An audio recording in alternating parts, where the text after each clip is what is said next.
അടുത്ത പ്രൊഡക്റ്റ് ചെയ്യാം. ഈ പ്രൊഡക്റ്റും കൂടെ ഒന്ന് ചെയ്ത് കഴിഞ്ഞാൽ സെറ്റ്.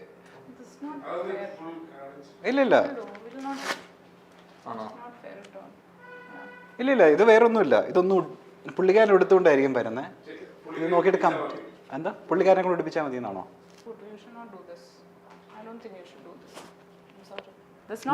ഞാൻ ഓൾറെഡി അപ്പൂസിനോട് കമ്മ്യൂണിക്കേറ്റ് ചെയ്യാൻ പറഞ്ഞതാണല്ലേ. അല്ല ഇത് ഞാൻ അപ്പൂസ് ഒരു കാര്യം പറ്റേ, ഇത് എനിക്കും ഈ യമുന എന്നുള്ള കാര്യം പറഞ്ഞിട്ടുണ്ടായിരുന്നു. ഒരു സാധനം പ്രൊമോഷൻ ഈ പ്രൊഡക്ട്സിനെ കുറിച്ചുള്ള കാര്യം എനിക്കും അറിയില്ലായിരുന്നു. എന്നാലും വിളിച്ച സ്ഥിതിക്ക് ചെയ്യാന്നുള്ള രീതിയിലായിരുന്നു ഞാനും ഇവിടെ ഒരു പ്രശ്നമുള്ള രീതിയിൽ ചെയ്തോണ്ടിരുന്നത്. നമ്മളൊരു സാധനം കമ്മിറ്റ് ചെയ്തിട്ട് എന്താ സംഭവം എന്താ ചെയ്യേണ്ടതെന്ന് ഞാൻ ചോദിച്ചു. അതിനനുസരിച്ചുള്ള കോസ്റ്റ്യൂം ക്യാരി ചെയ്യണോ എന്താന്ന് അറിയില്ല. അപ്പോഴും അപ്പൂസ് ഇതിനെ കുറിച്ചൊന്നും പറഞ്ഞിട്ടില്ല. അപ്പൂസ് ഞാനിപ്പോ എന്താ ചെയ്യണ്ടേ? ടെലി ബ്രാൻഡിങ് എന്റെ അടുത്ത് അമ്മയാണ് എന്റെ അടുത്ത് പറഞ്ഞിട്ടില്ല. ഞാൻ ഇവിടെ പറഞ്ഞിട്ട് ഇവിടെ വന്നിട്ട് എനിക്ക് കളവ് പറയേണ്ട ആവശ്യമില്ലല്ലോ. ഞാൻ എന്റെ അടുത്ത് പറഞ്ഞിട്ടില്ല. അപ്പൂസ് ഡീൽ ചെയ്യണം. കാരണം നമ്മൾ സുരേഷ് സാറായിട്ടുള്ള ഡീലിംഗ്സ് ആണ്. എനിക്ക് ഇതിൽ എന്റെ ക്രെഡിബിലിറ്റി വലിച്ചെടുക്കാൻ പറ്റത്തില്ല. അപ്പൊ കമ്മ്യൂണിക്കേറ്റ് ചെയ്തിട്ട് എന്താന്ന് വെച്ചാൽ അല്ല അലമ്പാക്കണ്ട, ചെയ്തേക്കാം എന്തായാലും. നിങ്ങളുടെ ഭാഗത്ത് മിസ്റ്റേക്ക് ആണ്. അപ്പൊ നിങ്ങൾ മെയിൽ അയച്ചിട്ടുണ്ടെങ്കിൽ നിങ്ങൾ വായിച്ചിട്ട് പറയാനായിരുന്നു. കോമ്പൻസേഷന്റെ കാര്യം പറഞ്ഞിട്ടല്ലേ അതില്? അല്ല കോമ്പൻസേഷന്റെ പ്രശ്നമൊന്നുമല്ല, അതൊക്കെ വേറെ. പക്ഷെ ഇത് പ്രശ്നം എന്ന് പറയുന്നത് നമുക്ക് ഈ പ്രൊഡക്റ്റിനെ കുറിച്ച് അറിയില്ലല്ലോ. അപ്പൊ പുള്ളിക്കാരും കംഫർട്ടബിൾ അല്ല. അപ്പൊ പിന്നെ നമ്മൾ എങ്ങനെ ചെയ്യാനാ? പുള്ളിക്കാരി ചെയ്യില്ലെന്നല്ലേ പറയുന്നത്? അല്ല നിങ്ങൾ ആദ്യമേ എന്താ പ്രോഡക്റ്റ് എന്ന് പറഞ്ഞിട്ടില്ല. എന്റെ അടുത്ത് പറക്കാട്ടിന്റെ എന്നാ പറഞ്ഞു. അപ്പൊ ഐ തോട്ട് മേ ബി എന്തെങ്കിലും നമ്മൾ ആ അഗ്രിമെന്റിൽ കറക്റ്റ് ആയിട്ട് യമുന ഗ്രൂപ്പ്സ് മെൻഷൻ ചെയ്തിട്ടില്ല. അതിന്റെ ഇതല്ലേ കൊടുത്തത് അയച്ചത്? യമന ഗ്രൂപ്പ് എന്ന് പറയുമ്പോ ഇത് എന്താ സംഭവം നമുക്കറിയില്ലല്ലോ. എന്റെ അടുത്ത് ചോദിച്ചില്ലേ, നേരത്തെ കേട്ടിട്ടുണ്ടോ? നിങ്ങൾ ഗൂഗിൾ ചെയ്ത് നോക്കിയില്ലേ വരുന്നതിന് മുൻപായിട്ട് യമന ഗ്രൂപ്പ്സ് എന്താണെന്ന്? നോക്കിയിട്ടൊന്നുമില്ല. ഞാൻ ഒരു ആഡ് ചെയ്യുന്നതിന് മുൻപ് ഏത് കമ്പനിക്ക് വേണ്ടിയിട്ടാണ് നമ്മൾ ചെയ്യുന്നതെന്നുള്ളൊരു നോക്കാൻ. അല്ല ഞാൻ അപ്പൂസിനെ വിളിച്ച് കറക്റ്റ് ആയിട്ട് ചോദിച്ചപ്പോ എന്റെ അടുത്ത് റിവ്യൂ പറയാനായിരിക്കും. നേരത്തെ അനുശ്രീ എന്തോ ചെയ്തു ജ്വല്ലറിന്റെ ആഡ്, അതേപോലെ റെബേക്ക സന്തോഷ് എന്തോ ചെയ്യുന്നുണ്ട് ആഡ്. അവരൊക്കെ ഇതാണോ ചെയ്യുന്നത്? I don't think so. ഞാനിപ്പോ ലാസ്റ്റ് മിനിറ്റിൽ അവര് ഇതൊക്കെ ഇതാണോ ചെയ്യുന്നത്?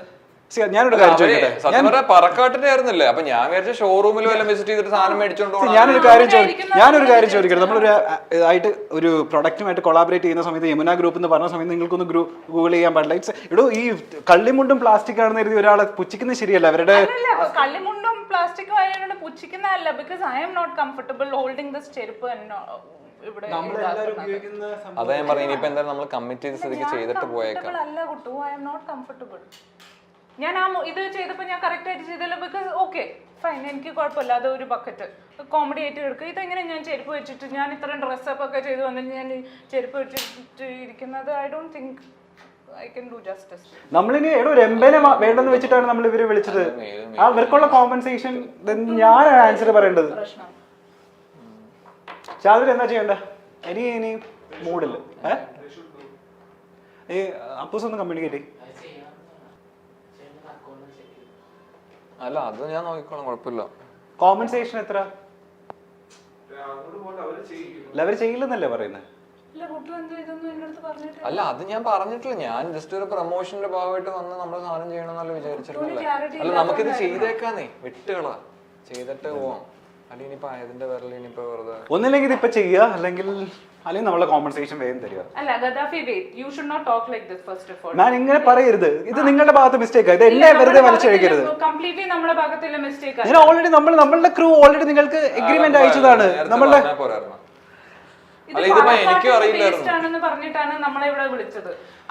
ശ്രീധന് ഗ്രൂപ്പിന്റെ പേര് അറിയായിരുന്നല്ലോ, യമുന ഗ്രൂപ്പിന്റെ പേര് അറിയായിരുന്നു. ഗ്രൂപ്പിന്റെ പേര് എനിക്ക് അറിയായിരുന്നു. അപ്പൊ ഇയാളല്ലേ ഗൂഗിൾ ചെയ്ത് നോക്കേണ്ടിയിരുന്നത്. താങ്കൾ അത് കമ്മ്യൂണിക്കേറ്റ് ചെയ്യാത്തതിന്റെ പ്രശ്നമല്ല. ഞാൻ ഇനി എന്താ ആൻസർ ചെയ്യേണ്ട? എന്റെ ക്രെഡിബിലിറ്റിയെ ബാധിക്കുന്ന ആളല്ലേ. പിന്നെ എത്ര ആഡ്സ് ചെയ്ത ഒരു ഫേമസ് ആയിട്ടുള്ള ഒരു ഡയറക്ടറിനെ നിങ്ങൾ ഇങ്ങനെ വിളിച്ചു വരുത്തി അപമാനിക്കുന്നത്? അല്ല ഇതിപ്പോ ഞാനിത് എനിക്ക് ചെയ്യണമെന്ന് കുഴപ്പമില്ല. ഞാൻ മുണ്ട് കൊടുക്കും, മറ്റേ ബക്കറ്റും പിടിക്കും, ചപ്പലും ഇടും.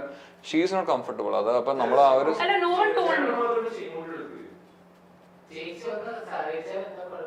അല്ല എന്റെ അടുത്ത് ഇത് പറഞ്ഞിട്ടില്ല. ഞാൻ അപ്പൂസിന്റെ അടുത്ത് ഉച്ചയ്ക്ക് വിളിച്ച് ചോദിച്ചപ്പോ എന്റെ അടുത്ത് ഉച്ചയ്ക്ക് പറഞ്ഞിട്ടില്ല. അപ്പൂസ് പറഞ്ഞിട്ടില്ല. Don't lie. ഞാൻ കറക്റ്റ് ആയിട്ട് ചോദിച്ചത്. അത് നിങ്ങളുടെ മിസ്റ്റേക്ക് അല്ലേ മാൻ? നിങ്ങളല്ല അത് പ്രോപ്പർ ആയിട്ട് ചോദിക്കേണ്ടത്. നിങ്ങൾ ആ ബ്രാൻഡിനെ പറ്റി, നിങ്ങൾ ചെയ്യാൻ വരുന്ന ഒരു ബ്രാൻഡിനെ പറ്റി നിങ്ങൾക്ക് ഒരു സാമാന്യ ബോധമില്ല. അപ്പൊ അപ്പൂസ് ഞാൻ കുറെ തവണ പറഞ്ഞിട്ടുണ്ട്. കഴിഞ്ഞ ആഴ്ച ഞാൻ പറഞ്ഞത് കറക്റ്റ് ആയിട്ട് പ്രോപ്പർ ആയിട്ട് കമ്മ്യൂണിക്കേറ്റ് ചെയ്യണമെന്ന്. ഏതെങ്കിലും ആൾക്കാർ വന്നിങ്ങനെ വിളിച്ച് പറയാൻ ഞാൻ എന്താ ചെയ്യണ്ടേ? ഏതെങ്കിലും ആൾക്കാരല്ല.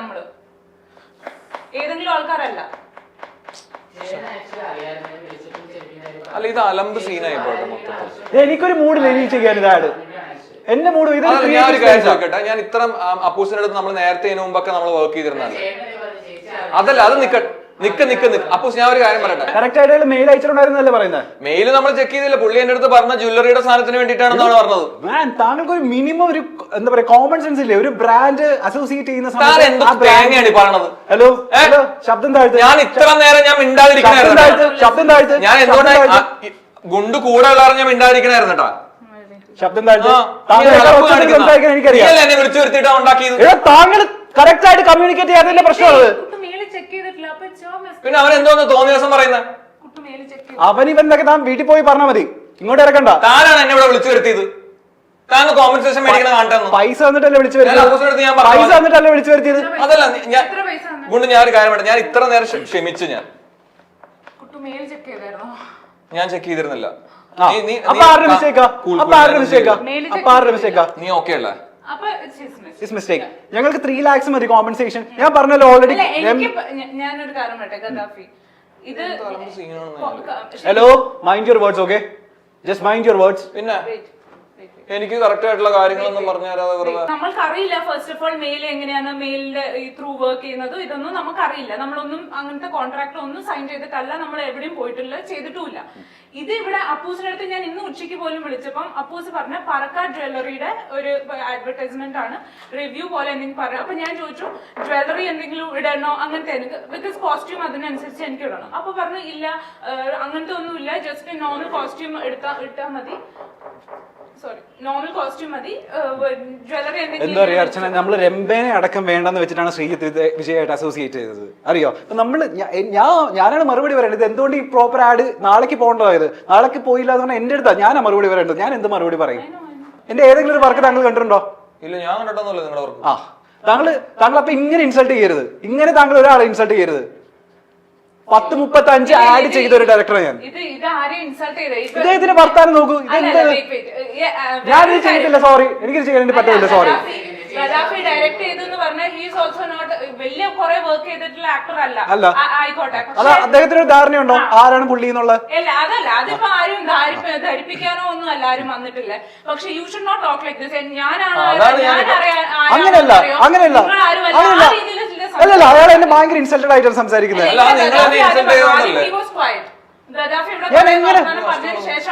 ഞാൻ എങ്ങനെ പ്രതികരിക്കാതിരിക്കും? കൊണ്ട് ഞാൻ എന്താ മിണ്ടായിരുന്നത്? അല്ലെങ്കിൽ നീ പറയും ആ കുട്ടുകേടി ബഹളം ഉണ്ടാക്കി ഒച്ച വെച്ചെന്ന് പറഞ്ഞിട്ടാണ് ഞാൻ മിണ്ടാതിരുന്നത്. ശരി, ചെയ്തിട്ട് പോയാൽ മതി, അല്ലാതെ പറ്റത്തില്ല. ചെയ്തിട്ട് പോകാൻ, അല്ലെങ്കിൽ 3 ലക്ഷം രൂപ കോമ്പൻസേഷൻ വിട്ടേരെ. പക്ഷെ 3 ലക്ഷം രൂപ തരാതെ പോകത്തില്ല. 3 ലക്ഷം രൂപ ട്രാൻസ്ഫർ ചെയ്തിട്ട് പോയിക്കോ. അത്രേ ഉള്ളൂ. 3 ലക്ഷം രൂപ അപ്പൊ തന്നെ ട്രാൻസ്ഫർ ചെയ്യേണ്ട കാര്യമൊന്നുമില്ല. അല്ല, 3 ലക്ഷം തന്നെ പോയിക്കോ.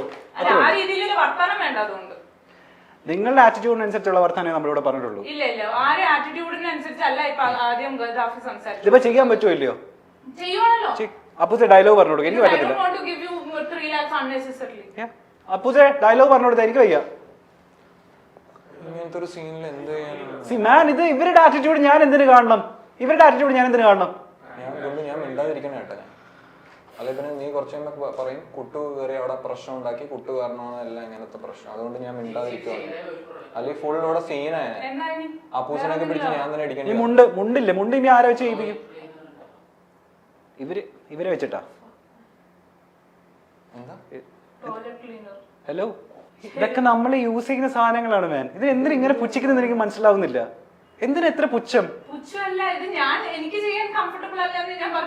അല്ല, നമ്മളൊക്കെ വീട്ടിൽ ഉപയോഗിക്കുന്ന സാധനങ്ങൾ തന്നെയാ അല്ലേ?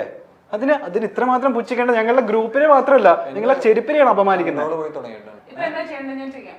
സ്ലിപ്പ് ആവില്ല, സ്പ്ലിറ്റ് ആവില്ല. യമുന സ്ലിപ്പേഴ്സ്, മൈ കോൺഫിഡൻസ് പറഞ്ഞാൽ മതി. പറഞ്ഞിട്ട് എത്രയും പെട്ടെന്ന് പോയിക്കോ. സ്ലിപ്പ് ആവില്ല, സ്പ്ലിറ്റ് ആവില്ല. Yamuna slippers, my confidence.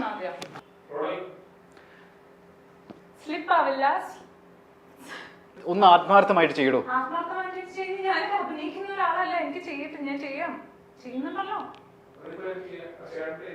നടക്കോ ഷാൽബിന്? ഇത് ഞാൻ പറഞ്ഞില്ല, 7 മണിക്ക് എനിക്ക് പോണം. എന്റെ ക്രെഡിബിലിറ്റിയാണ് അവിടെ പോയിക്കൊണ്ടിരിക്കുന്നത്. ഇത് അല്ലറ ചില ആർട്ടിസ്റ്റുകളൊന്നുമല്ല. വേഗം സ്ലിപ്പ് ആവില്ല, സ്പ്ലിറ്റ് ആവില്ല. Yamuna slippers my confidence. വേഗം. സ്ലിപ്പ് ആവില്ല, സ്പ്ലിറ്റ് ആവില്ല. Yamuna slippers my confidence. എന്താ ശാൽബിന്റെ അവസ്ഥ? ഒരെണ്ണം കൂടെ പോണോ? അടുത്ത പ്രൊഡക്റ്റ് ഈ ടോയ്ലറ്റ് ക്ലീനർ അല്ലേ? ഇവര് ചെയ്യില്ലെന്നല്ലേ പറയുന്നത്? ചെയ്യണം. അല്ലെങ്കിൽ 3 ലക്ഷം രൂപ വെച്ചിട്ട് പോയാൽ മതി. ഇത് ഈ കള്ളിമുണ്ടിന്റെ എന്താ ഇപ്പൊ അവസ്ഥ? അത് ഇവിടെ ബാത്റൂമിൽ തന്നെ. എങ്ങനെയെങ്കിലൊക്കെ ചെയ്ത് തീർത്തിട്ട് പോവാൻ. എന്തായാലും വന്ന് പറ്റില്ല. ഞാൻ ആർക്കോ വേണ്ടി ചെയ്യരുത് പ്ലീസ്. ഇത് എമൗണ്ട് വാങ്ങിച്ച പൈസയുടെ പണിയാണ് ഞങ്ങൾ പറയുന്നത്, അല്ലാതെ നമുക്ക്. പക്ഷെ എന്നാലും പ്രൊഡക്റ്റ് ഒന്നും നിങ്ങൾ പറഞ്ഞിരുന്നില്ലല്ലോ. എന്നാലും നമ്മൾ ചെയ്യുവാണ് മര്യാദ കൊണ്ട്. പ്രൊഡക്റ്റ് നിങ്ങൾ നോക്കേണ്ടത് ഞങ്ങളുടെ മിസ്റ്റേക്ക് അല്ല. ഈ പുള്ളി എന്തിനാണ് ഇടയ്ക്കിടയ്ക്ക് ഇങ്ങനെ കൂടുകൂടാന്ന് സംസാരിച്ചോണ്ടിരിക്കണെന്ന് എനിക്ക് മനസ്സിലാവുന്നില്ല. എനിക്ക് പ്രാന്ത് പിടിക്കുന്നുണ്ടോ കൊണ്ട്. നല്ല ഇറക്കം, നല്ല മുറുക്കം. യമുന മുണ്ടുകൾ മൈ ഫേവറേറ്റ്. അത് തന്നെയല്ലേ പറഞ്ഞത്, ഉടുപ്പിക്കുന്ന പോലെ കാണിച്ചാൽ മതി എന്ന്. കൊറേ നേരം ഞാൻ പറയുന്നത്. നീ എന്നൊക്കെ വീട്ടിൽ വിളിച്ചാൽ മതി. ഞാൻ ആരാന്നറിയോ?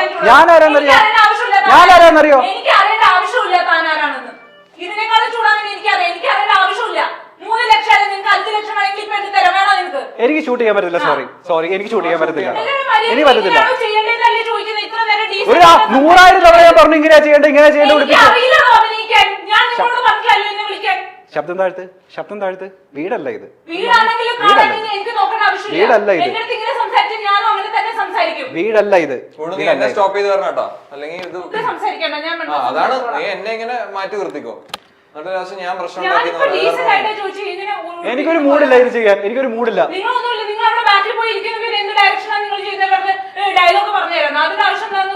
ഒരു 1000 തവണ ഞാൻ പറഞ്ഞു ഇതാണ് ഡയലോഗ്, ഇതാണ് ഡയലോഗ് എന്ന്. ഞാൻ ഫ്രണ്ടിൽ നിൽക്കണോ സൈഡിൽ നിൽക്കണോ ബാക്കിൽ നിൽക്കണോ ഞാനാ തീരുമാനിക്കുന്നത്. ഞാൻ 15 വർഷമായി ഇൻഡസ്ട്രിയിൽ വന്നിട്ട്. പഠിപ്പിക്കണ്ട എന്നെ വർക്ക് പഠിപ്പിക്കണ്ട. എന്നെ വർക്ക് പഠിപ്പിക്കേണ്ട അർച്ചന എത്രത്തോളം വളർന്നിട്ടില്ല. 15 വർഷമായി ഞാൻ ഇവിടെ. 15 വർഷമായി. അങ്ങനെയാണെങ്കിൽ ആ റെസ്പെക്ട് എനിക്ക് തരണം. അഭിനയിക്കാത്ത ഒരാളുടെ ആറ്റിറ്റ്യൂഡ് കാണിക്കരുത്. ചെരിപ്പെടുത്താൻ ഉണ്ടാക്കും. ഇപ്പൊ ചെയ്തിട്ട് ഞാൻ എത്രയും വേണം ചെയ്തിട്ട് പോയി. എനിക്ക് സമയമില്ല തർക്കിക്കാൻ വേണ്ടിട്ട്. ഇത്രയൊക്കെ ഇതായിട്ട് ചെയ്യണോ? ചെയ്തത് കമ്മ്യൂണിക്കേറ്റ് ചെയ്തിരുന്നില്ലേ? ഇത് കമ്മ്യൂണിക്കേറ്റ് ഞാൻ ചെയ്തിരുന്നോ? ഇത് കമ്മ്യൂണിക്കേറ്റ് ചെയ്തിരുന്നോ ഇല്ലയോ? ആരുടെ ഭാഗത്ത് മിസ്റ്റേക്കാ? ഇതിപ്പോ നമ്മള് മറ്റേ വന്ന് നിങ്ങളുടെ ഭാര്യ നിങ്ങളുടെ മുന്നിൽ വെച്ചല്ലേ ഇത്രയും നേരം എന്നെ തെറി വിളിച്ചത്? നിങ്ങൾക്ക് ഒന്നും പറയാനില്ല. നിങ്ങൾ എന്തൊക്കെയാ സംസാരിക്കുക? ഞാൻ എന്താ പറഞ്ഞത്? ഞാനൊരു 15 വർഷം എക്സ്പീരിയൻസ് ഉള്ള ഡയറക്ടറാ. ഞാൻ മിണ്ടാതിരിക്കുവാണെന്ന് വെച്ചാൽ ഞാനത് അപ്പൂസിന്റെ അടുത്ത് കമ്മിറ്റ് ചെയ്ത് പോയി. അതുകൊണ്ട് നമ്മൾ കമ്മിറ്റ് ചെയ്തൊരു വർക്ക് ചെയ്യുവാണ്. അപ്പൊ അതിന്റെ ഒരു ഡീസൻസി ഇല്ലെങ്കിൽ അതിന്റെ ഒരു എത്തിക്സോ. ഡീസൻസി എന്താണെന്നുള്ള വാക്ക് നിങ്ങൾ ഉച്ചരിക്കരുത്. ഡീസൻസി എന്താണെന്നുള്ള വാക്ക് നിങ്ങൾ ഉച്ചരിക്കരുത്. നിങ്ങൾ ഉച്ചരിക്കരുത്. ഡയറക്ടർ പറഞ്ഞുകൊണ്ടിരിക്കുന്നുണ്ട്. അപ്പൊ നിങ്ങൾ എന്താ ചെയ്യണ്ടേ? നിങ്ങൾ ഇത്ര എക്സ്പീരിയൻസ് ഉള്ള ഡയറക്ടർ നിങ്ങൾ പറയുന്നുണ്ട്. ആക്കിയിട്ട് എന്താ കാര്യം?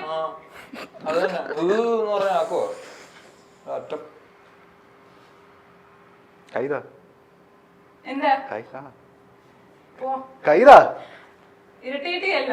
It's a prank show, man.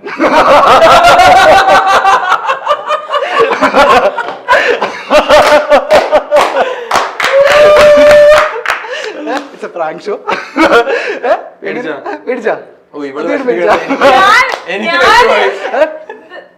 ഏത് കഥാപാത്രമല്ലേ ഞാനിപ്പോ അറിയില്ല. എന്നെ അറിയണമെങ്കിലേ പറഞ്ഞിരുന്നില്ല. ശ്രീതും നമ്മളും കൂടെ പ്ലാൻ ചെയ്ത സാധനമാണ് എനിക്കൊരു പണി തരാൻ വേണ്ടിട്ട്. പുള്ളി ഓൾറെഡി പറഞ്ഞിരുന്നു നമ്മളുടെ കയ്യിൽ നിൽക്കാത്ത ആളാ. അതായത് ചിലപ്പോ അടി വരെ കിട്ടാൻ ചാൻസ് ഉണ്ട്. സത്യം പറ, കുറച്ചു നേരം കൂടെ കഴിഞ്ഞ് സത്യയോട് എന്നെ പൊട്ടിച്ചാനെ. സത്യയോട് ഞാൻ ആർട്ട് ഡയറക്ടർ എന്നല്ല, ഞാൻ വെറും ആങ്കറാ. ഇന്റർവ്യൂ എടുക്കാൻ വന്ന ശ്രീജിത്ത് വിജയ്ക്കും ഭാര്യയ്ക്കും കിട്ടിയത് 8ന്റെ പണിയാണ്. ശ്രീജിത്ത് വിജയും ഭാര്യയും ഒന്നിച്ച് ഒരു ഇന്റർവ്യൂവിന് വന്ന് എന്നാൽ അവിടെ പ്രൊമോഷൻ വർക്ക് ചെയ്യേണ്ടി വരുന്നു. തങ്ങളോട് നേരത്തെ പറയാതെയാണ് ഈ പ്രൊമോഷൻ ഉണ്ടായത്. ചെരുപ്പിന്റെയും ബക്കറ്റിന്റെയും ലുങ്കിയുടെയും ഒക്കെ പ്രൊമോഷൻ ആയിരുന്നു സംഭവം. ആദ്യം എന്താണ് കാര്യമെന്ന് മനസ്സിലായില്ലെങ്കിലും പിന്നീട് ഇരുവരും അത് ചെയ്യാൻ തയ്യാറാവുകയായിരുന്നു. ചെരുപ്പിന്റെ പ്രൊമോഷനൊക്കെ കൂളിംഗ് ഗ്ലാസും ജീൻസും ഒക്കെ ഇട്ടാണ് ശ്രീജിത്തിന്റെ ഭാര്യ അർച്ചന എടുത്തത്. അതിനുശേഷം ലുങ്കിയുടെ ആഡായി. ബക്കറ്റിന്റെ പരസ്യത്തിലും അർച്ചന ചിരിച്ചുകൊണ്ട് തന്നെ നിന്നു. എന്നാൽ അവസാനമായപ്പോഴും അർച്ചനയുടെ കൺട്രോൾ പോയി. അങ്ങനെ അവതാരകനും അർച്ചനയുമായി ഉടക്കുന്ന ഒരു വീഡിയോ ആണ് ഇപ്പോൾ സോഷ്യൽ മീഡിയയിൽ വൈറലായി മാറുന്നത്. രതിനിർവേദം എന്ന ഒറ്റ ചിത്രത്തിലൂടെ തന്നെ പ്രേക്ഷകരുടെ മുഴുവൻ ശ്രദ്ധയും നേടിയെടുത്ത നടനാണ് ശ്രീജിത്ത് വിജയ്. പിന്നീട് എത്ര സിനിമകൾ ചെയ്തിട്ടും ശ്രീജിത്ത് വിജയ് അറിയപ്പെട്ടത് രതിനിർവേദത്തിലെ പപ്പുവായിട്ട് തന്നെയാണ്. എന്നാൽ പിന്നീട് സിനിമ ഇൻഡസ്ട്രിയിൽ നിന്ന് മാറി നിന്ന നടൻ ഇപ്പോൾ മിനി സ്ക്രീൻ സീരിയലുകളിലാണ് കൂടുതലും ശ്രദ്ധ കേന്ദ്രീകരിക്കുന്നത്. തനിക്കും ഭാര്യ അർച്ചനയ്ക്കും കുഞ്ഞു പിറന്ന സന്തോഷം പങ്കുവച്ച് കുറച്ച് നാളുകൾക്ക് മുൻപ് ശ്രീജിത്ത് വിജയ് എത്തിയിരുന്നു. അർച്ചന ഗോപിനാഥാണ് ശ്രീജിത്ത് വിജയുടെ ഭാര്യ. സോഷ്യൽ മീഡിയയിലൂടെയും ചില യൂട്യൂബ് ടെലിവിഷൻ ഷോകളിലൂടെയും അർച്ചന പ്രേക്ഷകർക്ക് സുപരിചിതയാണ്. 2018 അർച്ചനയുടെയും ശ്രീജിത്ത് വിജയുടെയും വിവാഹം കഴിഞ്ഞത്. കുട്ടികൾ പെട്ടെന്ന് വേണ്ട എന്നത് ഇരുവരുടെയും തീരുമാനമായിരുന്നു. ലൈഫ് ഒന്ന് സെറ്റായിട്ട് മതി എന്ന നിലപാടിലായിരുന്നു രണ്ടുപേരും. 2013 ഇരുവരും പുതിയ വീട്ടിലേക്ക് താമസം മാറിയത്. തങ്ങളുടെ ഏറ്റവും വലിയ സ്വപ്നം സഫലമായി എന്നാണ് ഇരുവരും അന്ന് പറഞ്ഞത്. വീടെടുത്ത് മാറിയതിന് പിന്നാലെയായിരുന്നു കുഞ്ഞിന്റെ വരവ്. ഇപ്പോൾ ഇരുവരും ഒരു പ്രാങ്ക് ഷോയിൽ പങ്കെടുത്ത വിവരങ്ങളാണ് പുറത്തുവരുന്നത്. രസകരമായ സംഭവങ്ങളിലൂടെയാണ് ഈ പ്രാങ്ക് ഷോ കടന്നു പോകുന്നത്.